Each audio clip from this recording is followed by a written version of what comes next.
स्वागत है आप सभी का आपके अपने चैनल मैथ्स विथ रविलॉजी में। दोस्तों आज हम कक्षा 8 हिंदी आपकी उसका हम चैप्टर नंबर पढ़ेंगे 13वां और नाम है जहाँ पहिया हैं और इसके हम क्वेश्चन आंसर करने वाले हैं। तो जल्दी से हम पहला क्वेश्चन पढ़ लेते हैं। पहले क्वेश्चन में हमसे पूछा गया है कि उन जंजीरों को तोड़ने का जिनमें वे जकड़े हुए हैं कोई ना कोई तरीका लोग निकाल लेते हैं।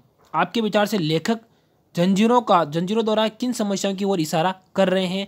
काफ़ी इंपॉर्टेंट है, एक नंबर में क्वेश्चन पूछा जा सकता है। लेखक जंजीरों द्वारा रूढ़िवादी प्रथाओं को चिन्हित कर रहा है। रूढ़िवादी जो प्रथा है उनके बारे में कह रहा है कि जंजीरों का मतलब वो है। तो एक नंबर में इस प्रकार के सवाल पूछे जा सकते हैं, आप इसको याद रखेंगे। ठीक है, दूसरा क्वेश्चन पढ़ते हैं हम।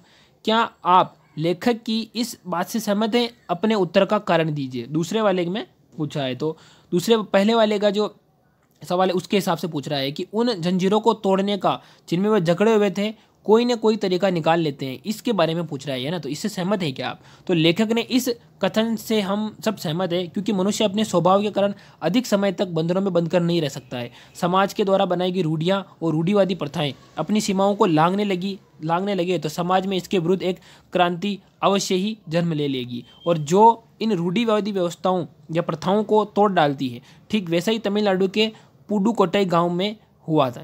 महिलाओं ने अपनी स्वाधीनता व आज़ादी के लिए साइकिल चलाना प्रारंभ किया और वह आत्मनिर्भर हो गई।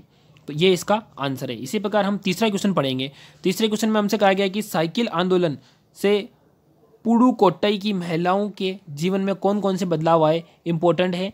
ठीक है, इस प्रकार के भी पूछे जाते हैं। तो साइकिल आंदोलन से पुडुकोट्टई महिलाओं के जीवन में जो बदलाव हुए उनके बारे में एक एक करके जानते हैं। पहला बदलाव तो यह हुआ कि महिलाएं अपनी स्वाधीनता व आज़ादी के प्रति जागरूक हो गई। दूसरा हुआ कि कृषि और उत्पादों के निकट के गाँवों में बेचकर अपनी आर्थिक स्थिति सुधार सकती थी और इस कारण वे आत्मनिर्भर हो गई। समय और मेहनत की जो बचत हो जाती है, क्योंकि पैदल अगर जाते हो तो समय ज़्यादा लगता है और मेहनत भी ज़्यादा लगती है, तो उसकी बचत हो गई। स्वयं के लिए आत्मसम्मान की भावना का जन्म हुआ। तो इस प्रकार से इस क्वेश्चन का आप आंसर लिख लेंगे यहाँ से। आपका छठा क्वेश्चन है कि शुरुआत में पुरुषों ने इस आंदोलन का विरोध किया, परंतु आर साइकिल के मालिक ने इसका समर्थन किया। तो ऐसा क्यों किया? आप क्वेश्चन इंपॉर्टेंट है।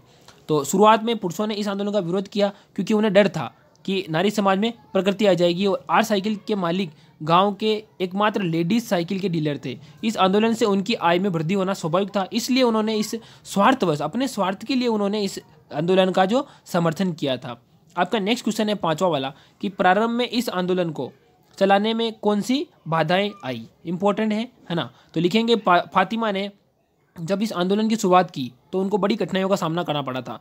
उसे लोगों की फप्तियाँ यानी कि गंदी बातें टिप्पणियाँ होती है वो सुननी पड़ी थी। फातिमा मुस्लिम परिवार से थी जो बहुत ही रूढ़िवादी थे। उन्होंने उनके उत्साह को खत्म करने का प्रयास किया था और पुरुषों ने इस आंदोलन का बहुत विरोध किया था। दूसरी कठिनाई यह थी कि लेडीज साइकिल वहाँ पर्याप्त संख्या में उपलब्ध नहीं थी, तो यह भी एक बहुत बड़ी समस्या थी। अब आपका छठा क्वेश्चन करेंगे कि आपके विचार से लेखक ने इस पाठ का नाम जहाँ पहिया है वहाँ क्यों रखा। यह भी इस प्रकार का इंपॉर्टेंट क्वेश्चन है।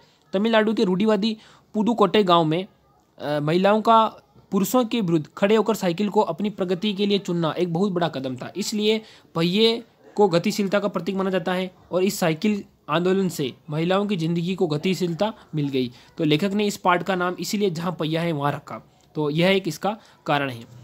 सातवां क्वेश्चन पढ़ेंगे आप। लिखिए, इसमें है कि अपने मन से इस पाठ का कोई दूसरा शीर्षक सुझाइए। यानी कि लेखक ने तो इसका नाम रखा कि जहाँ पहिया, लेकिन आप इसका क्या नाम रखोगे उसके बारे में बताना है और साथ में उसका तर्क भी देना है कि आप ऐसा नाम क्यों रख रहे हैं। तो साइकिल करेगी महिलाओं को आत्मनिर्भर, ये भी आप लिख सकते हैं। दूसरा लिखेंगे साइकिल से महिलाओं का विकास। इस प्रकार से बहुत सारी चीज़ें हो सकती हैं, आप अपने हिसाब से लिख सकते हैं, लेकिन इस प्रकार का ये आंसर ये है। तो इस पार्ट के लिए उपयुक्त नाम हो सकता है क्योंकि साइकिल आंदोलन से महिलाओं अपनी स्वाधीनता और आज़ादी के लिए प्रति जागरूक हुई और कृषि उत्पादों को निकटवर्ती गाँव में बेचकर उनकी आर्थिक स्थिति में सुधार हुआ, तो इसलिए वे आत्मनिर्भर बन गई। तो इसलिए ये एक बेस्ट शीर्षक का नाम हो सकता है। आठवां क्वेश्चन है कि साइकिल चलाने में फातिमा और पुडुकोट्टई की महिलाओं को आज़ादी का अनुभव क्यों हो रहा था। इंपॉर्टेंट है, बहुत ज़्यादा इंपॉर्टेंट है ना, इंपॉर्टेंट है, बहुत ज़्यादा आ जाता है इस प्रकार का सवाल, और आप फिर क्या लिखोगे उसका आंसर वो देख लेना। फातिमा के गांव में पुरानी रूढ़िवादी परंपराएं थी, वहाँ औरतों का साइकिल चलाना सही नहीं माना जाता था और आज भी ऐसा ही है, और इन रूढ़ियों के बंधन को तोड़कर स्वयं को पुरुषों की बराबरी का पद देकर फातिमा और पुडुकोट्टई की महिलाओं को आज़ादी का अनुभव होता होगा। तो इस प्रकार की अभी भी होती है रूढ़िवादी, अभी भी प्रथाएं हैं गाँव के अंदर, तो इनका ख़त्म धीरे धीरे, आप पढ़े लिखे हो तो आप इनको ख़त्म करना चाहिए। साथ ही आप यहाँ तक आ चुके हैं तो वीडियो को लाइक भी करना चाहिए ताकि हमको उत्साह मिले। तो वीडियो को लाइक ज़रूर करें। चैनल पर नए हैं तो सब्सक्राइब आपको अवश्य करना है। सब्सक्राइब करने के कोई पैसे भी नहीं लगते हैं। और हाँ, सब्सक्राइब से ये रहता है कि हाँ, अपनी एक फैमिली है तो एक परिवार बन जाता है। तो आप सब्सक्राइब ज़रूर करें।